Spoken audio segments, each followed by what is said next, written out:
Welcome to Erik's Old Time Radio. My name is Erik Rupp, and I am your host. Today, we're going to bring you a noteworthy episode of yours truly, Johnny Dollar. This was the return to the 30-minute format after a little over a year doing 5 nights a week, 15 minutes a night. So 75-minute shows they had been doing for a little over a year, which had really broken all sorts of new ground in terms of character development and subplots. They really did a phenomenal job on that show for that period of time. But after a little over a year with that, the network decided to go back to the regular format for every show. So yours truly, Johnny Dollar, returned to 30-minute episodes, and this was the first of the 30-minute episodes, and it was a darn good one, too, with a phenomenal cast. This is The Big Scoop Matter. From Hollywood, it's time now for... Johnny Dollar. Joe McNabb, Northeast Indemnity, Johnny. Oh, hi, Joe. What's up? At the moment, my blood pressure. Too much work? No. Prospect of having to pay off on a $100,000 life insurance policy. Uh-oh. Fella I think you know, Johnny, Art Wesley. Oh, sure. Been a pal of mine for years. Reporter. Yeah. Apparently he's working on a story right now that somebody doesn't want him to report. What do you mean? Night before last, he got beat up in an alley. Yesterday, a car made a pass at him at high speed. What about today? It's early yet, Johnny. Oh, yeah, sure. But let's hope it's not too late.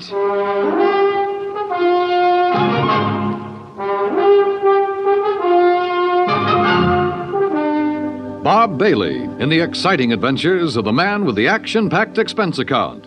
America's fabulous freelance insurance investigator. Yours truly, Johnny Dollar.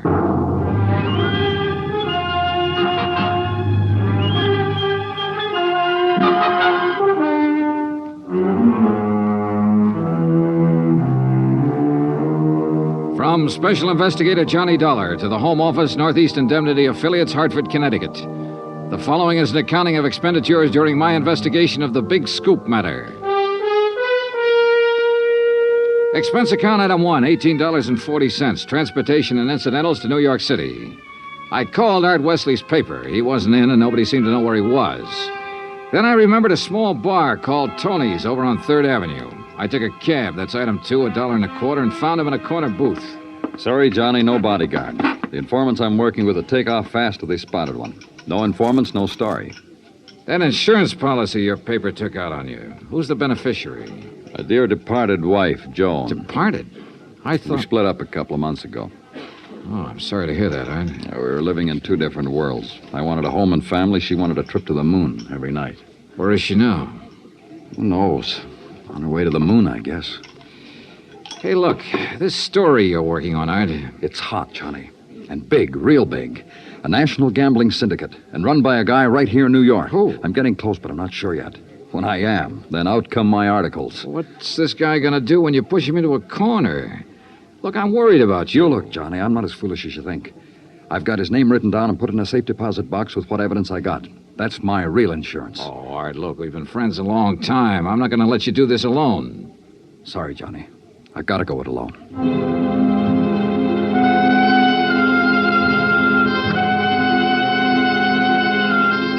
Since I'd gotten nowhere with Art, I decided to try his wife, Joan, even though they were separated. I found her in an apartment on East 68th, but she was hardly what you'd call cooperative. Look, Mr. Dollar, so you're a friend of Art's. At the moment, I'm not. Mrs. Wesley, your marriage with Art is none of my business. But that insurance policy his paper took out on him is. And incidentally, you're still the beneficiary. So? So he could be in danger, those articles he's writing. Why doesn't he drop it? Oh, look, you know Art better than that. Then what am I supposed to do about it? That story is his business. How I feel about things is my business. And come to think of it, I can't see that either of those things is your business. Item 3, $1.80 cab fare to police headquarters in the office of my old friend, Detective Lieutenant Rostelli. Sure. I know about those attempts on Art's life. So I talked to him and got nowhere. He told me the stories about a national gambling syndicate. It's more than he told me. Supposedly the big boss is here in New York. Now, what are you going to do about it? Look, the minute Art quits thinking he's got to hit the jackpot all by himself and lets us in on it, we'll give him all the protection he... Lieutenant Rostelli.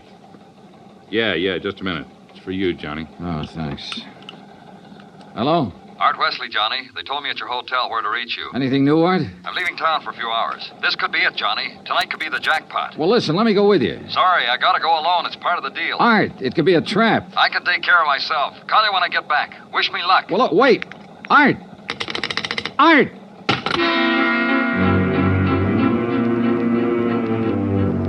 Item 4, $1.80 cab to Art's apartment, where I persuaded the manager to let me in. I was looking for anything that would give me a lead. Then, near the phone on a scratch pad, I found where he'd written the word Watika several times. Sure, Lake Watika, upstate. Art had a lodge there. Item 5, $25 even for a rented car. It was a 3-hour drive to Lake Watika, which was bad enough. But to top it off, it started to rain, and rain hard.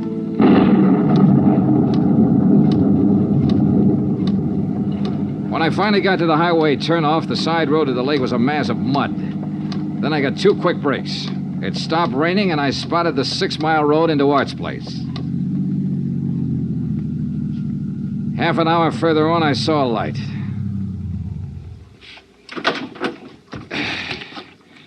Art's car was parked at one side, and the front door of the lodge was wide open. When I got to it, I saw why. Art was lying in the doorway. Yeah. He was the one who wanted to hit the jackpot. But you can't hit the jackpot with a slug, particularly when that slug is right between your eyes.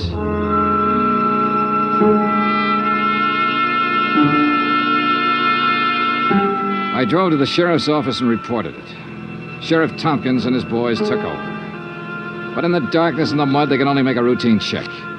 He asked me to meet him at the lodge the next morning, so I did. Buddy was right here in the doorway, huh, son? Yeah, Sheriff, I didn't move it. And Wesley probably got shot when he answered the door by somebody standing out there on the ground. Because of that bullet hole in the roof? Yeah. Right over that shelf that's stocked with canned goods, sugar, salt, and the like. Apparently, he used this place regular. Yeah, he used to do some of his writing here. Were you able to determine time of death? Coroner says between 10:30 and 11 last night. What time did you arrive? About half an hour after the rain stopped. I'd say 11:45. Means it was still raining a good half hour after the killing. No wonder we found no tracks. Hey, look, Sheriff. Art was working on a hot story about a national gambling syndicate. Could be that he found out who the boss was last night, the hard way. Oh? Then you think the killer was from out of town? Maybe New York? Yeah. Now, where would he stay? Is there a hotel around here? Lake Watika Inn, just outside the village, about 6 miles from here. Sheriff, I'll check it out. The guests here at the inn, Mr. Dollar? Well, we have only 2 who checked in yesterday. It's the off-season, of course. Yeah, clerk, who are they? Well, Mr. Cooper yesterday afternoon and Mr. Buckley around dark. Uh-huh. They still here? Mr. Cooper is sitting right out there on the terrace, but Mr. Buckley paid in advance and left quite early this morning. I see. Did Buckley give any reason for stopping here? He said he was a traveling man and didn't like to drive in the rain. Okay. I'd like you to write down a description of him. I'll pick it up on the way out. Oh, I'll be glad to, sir.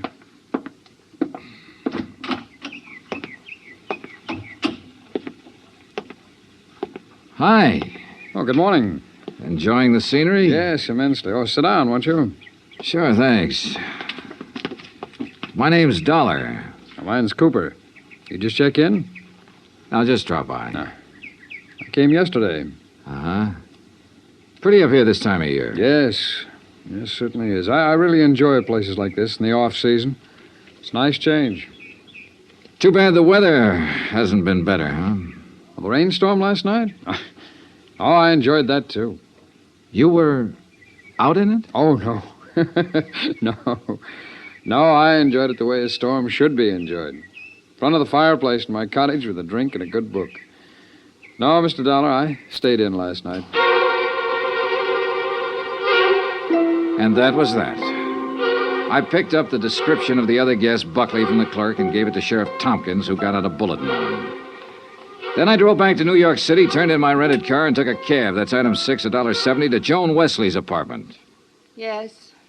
They notified me this morning about Art's death.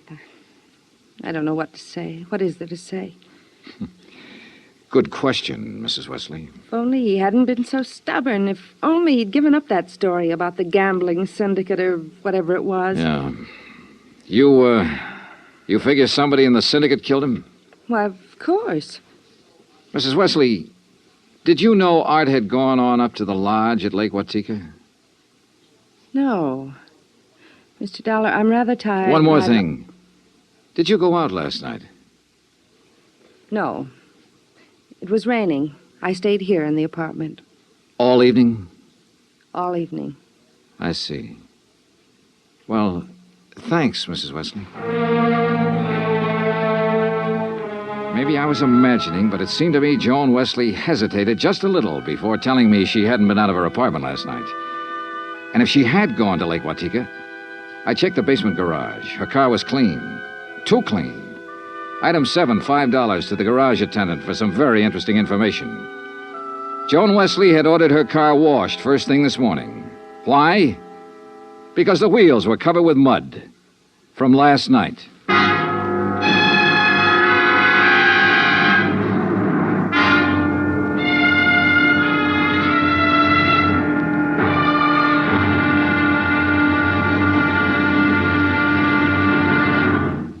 Act Two of Yours Truly, Johnny Dollar, in just a moment. Now, Act Two of Yours Truly, Johnny Dollar, and the Big Scoop Matter.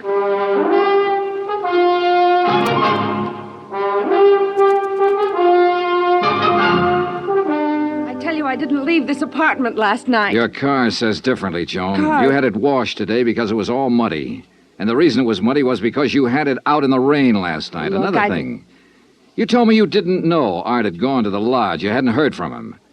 But the switchboard operator told me you had a call from him yesterday. Now, why else would he call you except to tell you where he was going? Well, how about it, Joan? All right.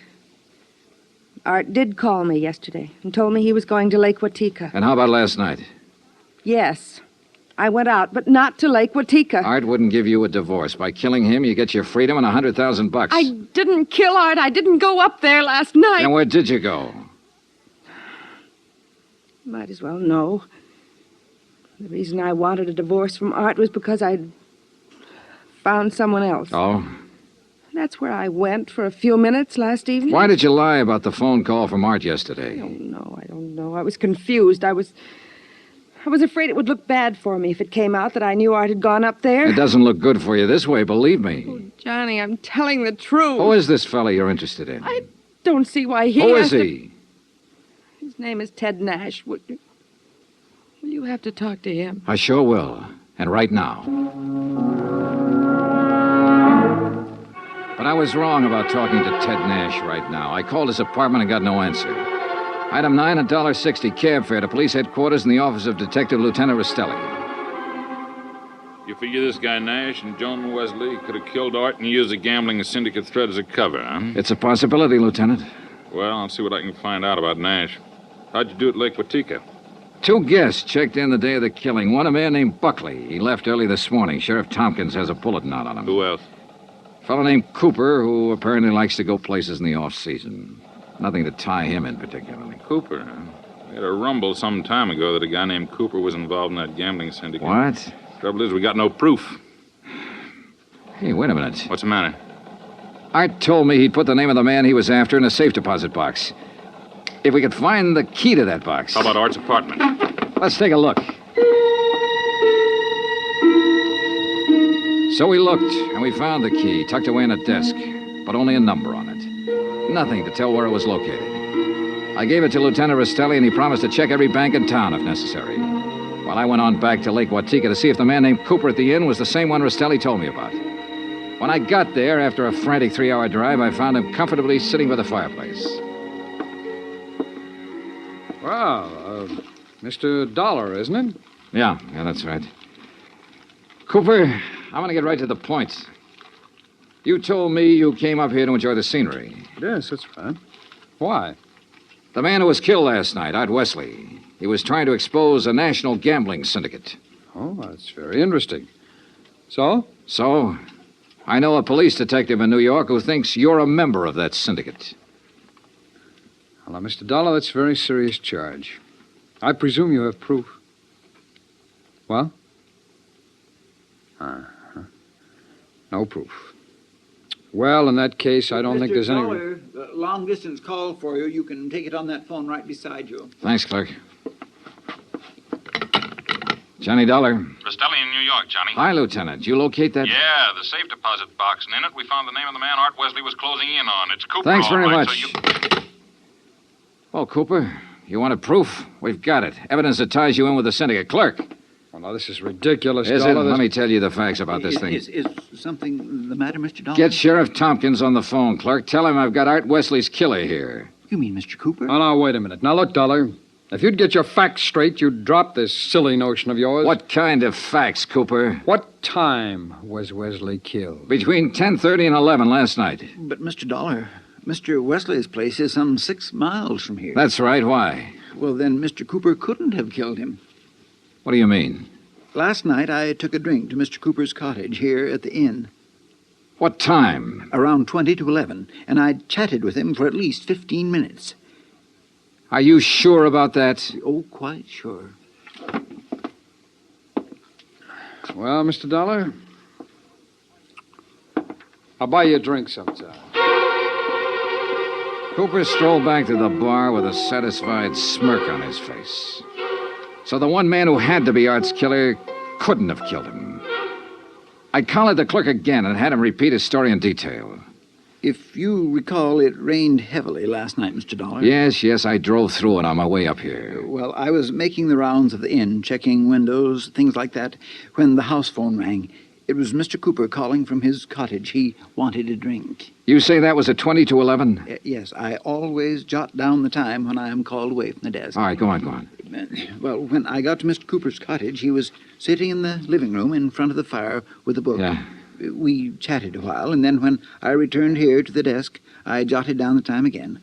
10:55. Well, that does it. What do you mean? Oh, it's a good 20-minute drive from here to Art Wesley's lodge. If he was killed between 10:30 and 11 and Cooper was here at that time, he couldn't have done it. Well, I'm sorry, but facts are facts. And... Oh, excuse me. Lake Watika Inn. Yes, just a moment. Sheriff Tompkins, Mr. Dollar. Oh, thanks. Hi, Sheriff. Thought you ought to know, son. Remember that man Buckley we were looking for? Yeah, sure, the other guest at the inn. Yeah, we picked him up. I've been questioning him for an hour. Any luck? No, sir. He's just a traveling salesman who stayed at the inn because he didn't want to drive in the rain. You sure? Buckley swears he doesn't even know Cooper. Just between you and me, Johnny, I think we got the wrong fella. No place again. I decided to start all over. Got into my car and drove to Art Wesley's place. Nothing was changed. I remember the trip I'd made the night he was killed, how it rained heavily until about half an hour before I arrived.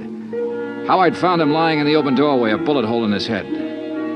Yeah, and the hole in the ceiling over the shelf of provisions, marking the path of the bullet. It was there. So were the provisions. Canned food, mustard, sugar, a package of crackers. There was some... Wait a minute. Sugar. The sugar bowl. I stared at it for a moment. I remembered a couple of things the room clerk at the inn had told me. And suddenly the whole deal slid neatly and quietly into place. I drove back to the inn fast. Cooper's cottage was empty, so I went inside to the bedroom and took a look around. Then I spotted one of the pictures on the wall, a little out of place. I looked behind it. Yeah, just what I expected. Outside, I found Cooper sitting on the terrace in front of the main building. I slid into a chair across from him. Well, Mr. Dollar, what fantastic crime are you going to accuse me of today? Cooper, I got a one-track mind, and it's still stuck on murder. Oh, now look, Dollar. We've been over this before, and personally, I find it quite boring. So much so that it's interfering with my vacation here. That's too bad. Yes, it is. So I'm leaving this evening. I don't think so, Cooper. Oh, come now. Art Wesley was trying to expose a figure in a gambling syndicate. You. Well, that's a matter of conjecture. You had to stop him for keeps. Oh, now look, Dollar. The time of Art Wesley's death has been established as between 10:30 and 11 last night. That's right, between 10:30 and 11 last night. And I'm sure you remember the room clerk telling you he was with me in my cottage living room from 10:40 to 10:55. I sure do. So that I certainly couldn't have killed your friend Wesley 6 miles from here during that time. Except that Art Wesley wasn't killed at his lodge. What are you talking about? You see, I remembered something else the clerk had told me. The night of the killing, it stopped raining a little after 11. All right, what difference does that make? All the difference in the world, believe me. Here's what really happened, Cooper. You killed Art Wesley in the bedroom of your cottage here at the inn. Oh, don't be ridiculous. You immediately called the room clerk over and chatted with him in your living room for about 15 minutes.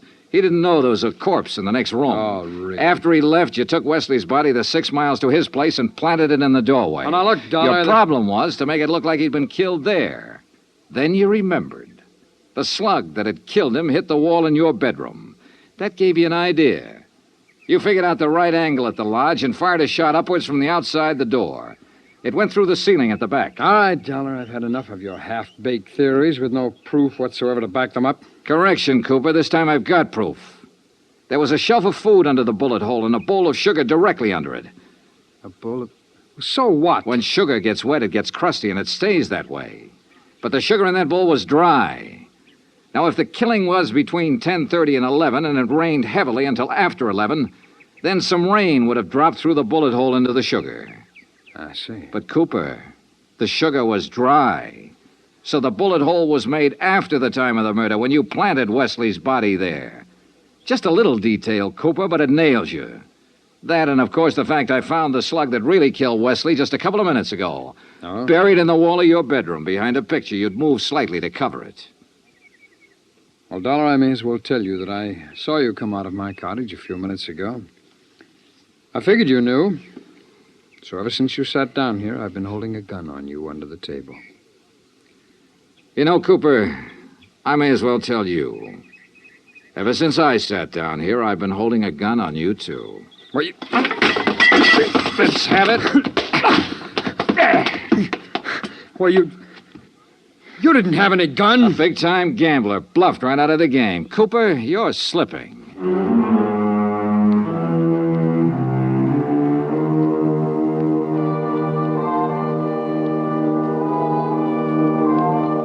Item 10, $37.50. Transportation and incidentals back to Hartford.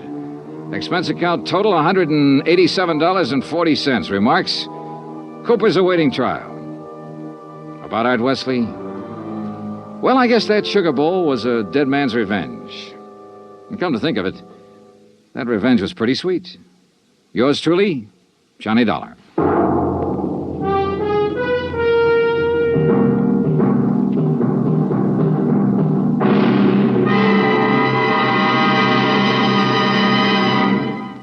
Now, here is our star to tell you about next week's story. Next week, colorful New Orleans, from nightlife in the Latin Quarter to the dismal, deadly swamps. Join us, won't you?